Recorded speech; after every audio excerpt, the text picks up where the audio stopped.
বিসমিল্লাহির রহমানির রহিম। আসসালামু আলাইকুম নতুন পুরাতন বন্ধু সবার ভালোবাসা ও দোয়া নিয়ে তো আজকে আবারও একটা সবজির রেসিপি নিয়ে চলে আসলাম বন্ধুরা। খুবই দারুণ মজার সবজি রান্না করব আজকে।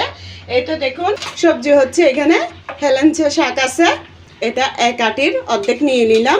এরপর এখানে পালং শাক আছে এক আটির অর্ধেক, পালং শাকটাও নিয়ে নিলাম। এখানে এক পাওয়ার মতো সিম আছে, সিমটা খুবই বাতি সিম। তারপরে এখানে দুইটা আলু নিয়ে নিছি আমি, এগুলো কিন্তু এখনও ধোয়া হয় নাই। এই সবজি রান্নাটার সাথে এটা দেখুন পোস্ত দিয়ে দেব আধা চামচ থেকে বেশি অবশ্যই। এখানে আবার সর্ষে আছে, এটা দেখুন সর্ষের সাথে এখন আমি পোস্তটা ভিজে দিয়ে দিচ্ছি। পোস্ত কিন্তু এখানে আরেকটু আছে আগের বন্ধুরা। তো এখানে আবার হলুদ সর্ষেটাও দিয়ে দিচ্ছি আমি, এই যে আপনাদেরকে দেখাই। হলুদ সর্ষে তাও এই চামচ, 4 চামচে 1 চামচ। আর এখানে কাঁচামরিচ পাকনা কাঁচা মিলিয়ে 7টা আছে। সবজি রান্নার সাথে আমি এই 2 পিস মাছ দেব বন্ধুরা। এটা হচ্ছে বড় রুই মাছ, দেখুন বরফ ছোটানোর জন্য তাড়াতাড়ি করার জন্য টেনে টেনে ছুটাইছি। দেখুন মাঝখান থেকে কেমন ছিঁড়ে গেছে। তো আজকে আমি এক টুকরা পেটির মাছ দিয়ে আর এক টুকরা মাছ দিয়ে এগুলো দিয়ে সুন্দর করে আমি সবজিটা রান্না করব। তো কিভাবে আমি সবজিটা রান্না করি বন্ধুরা আপনারা দেখতে থাকুন, না দেখলে কিন্তু বুঝবেন না। আমি কিন্তু আস্ত দেব না। তার আগে আমি এখানে হলুদ সর্ষে পোস্ত এগুলো ভালো করে ধুয়ে এখন আমি হলুদ সর্ষে আর পোস্ত কাঁচামরিচটা একসাথে আমি একটু ব্লেন্ডার করে নেব। তো বন্ধুরা এই তো দেখুন 2 পিস মাছের মধ্যে লবণ হলুদের গুঁড়ি মরিচের গুঁড়ি দিয়ে ভালো করে মেখে আমি আগে ভাজাটা বসাই দিচ্ছি। হাঁড়ির মধ্যে সয়াবিন তেল দিয়ে দিচ্ছি, এরপরে মাছটা দিয়ে দিলাম সয়াবিন তেল স্বাদ অনুযায়ী। এখন 5 কোয়া রসুন থেতো করে দিয়ে দিচ্ছি। বড় একটা পেঁয়াজ থেকে অর্ধেকটা পেঁয়াজ কুচি নিয়ে নিলাম, এগুলো এখন দিয়ে দিচ্ছি। দেখুন পেঁয়াজটা কিন্তু অনেক বড়, লাল লাল করে রসুন আর পেঁয়াজটা ভেজে নেব। তো বন্ধুরা যেহেতু শাক আর সবজি রান্না করব, শাকে তো আপনারাই জানেন রসুন আর পেঁয়াজটা একটু বেরেস্তার মতো করে দিলে মানে লাল লাল করে দিলে গ্যারানটা খুবই ভালো হয়। তো আমি এই জন্য পেঁয়াজ আর রসুনটা একটু লাল লাল করে ভেজে নিলাম। এটা দেখুন পেঁয়াজটা কিন্তু বেগুনি কালারের, এই জন্য বোঝা যাচ্ছে না, তেমন কিন্তু পুরা করব না।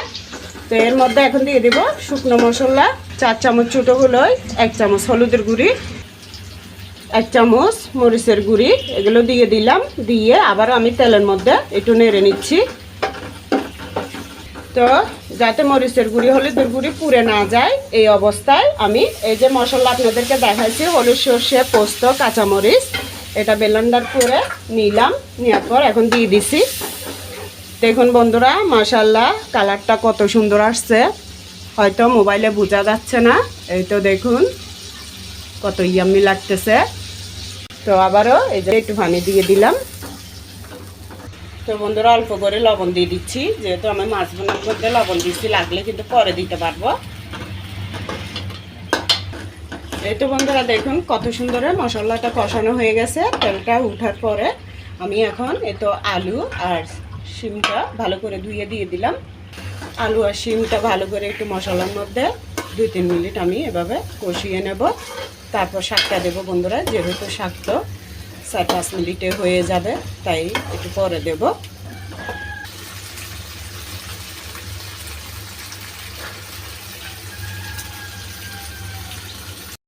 কষতে থাক মশলার মধ্যে। এটা দেখুন মাছ 2 পিস আমি তুলে সুন্দর করে কাটাটা বেছে নিচ্ছি। এটা পেটির মাছ যেহেতু তেমন কাটা নেই, সুন্দর করে আমি বেছে নিই, সেই সাথে শাকটাও ধুয়ে নিই। এটা বন্ধুরা শিম আলু কষানো হয়ে গেছে। কষানো অবস্থায় আমি কিন্তু একটুখানি পানি দিয়েছি বন্ধুরা। আমি যখন মাছটা বাছতেছিলাম তখন নিচে লেগে যাচ্ছিল, তাই তাড়াহুড়ো করে একটু পানি দিয়ে দিছি। তো এখন আমি দেখুন শাকটা সুন্দর করে ধুয়ে রাখছি, এটা দিয়ে দিচ্ছি। তো সবগুলো দিয়ে দিলাম।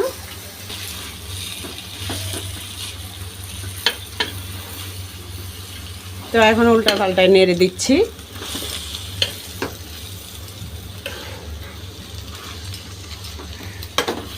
এই তো বন্ধুরা এখন মাছটা দিয়ে দেব শাকের সাথে।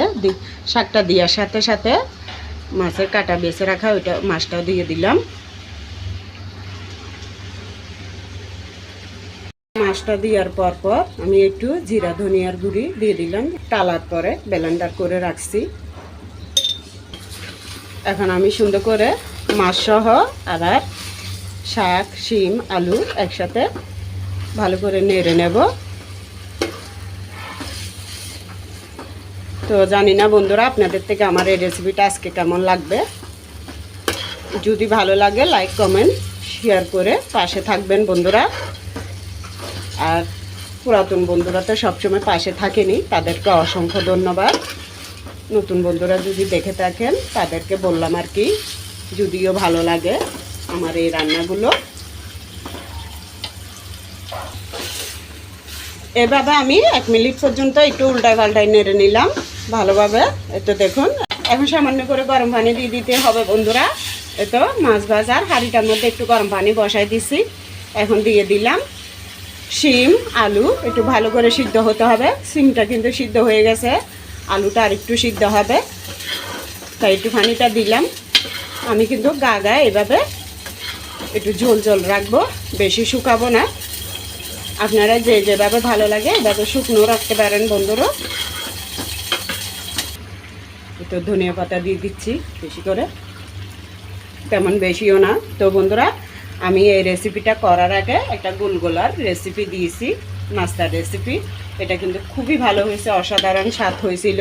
যেহেতু আমি প্রথম করছি, আপনাদের সাথে প্রথমেই শেয়ার করছি। তো আমরা তো 4 তলার মধ্যে 4 ভাড়াটি থাকি, মানে ফ্ল্যাট 4 ফ্ল্যাট।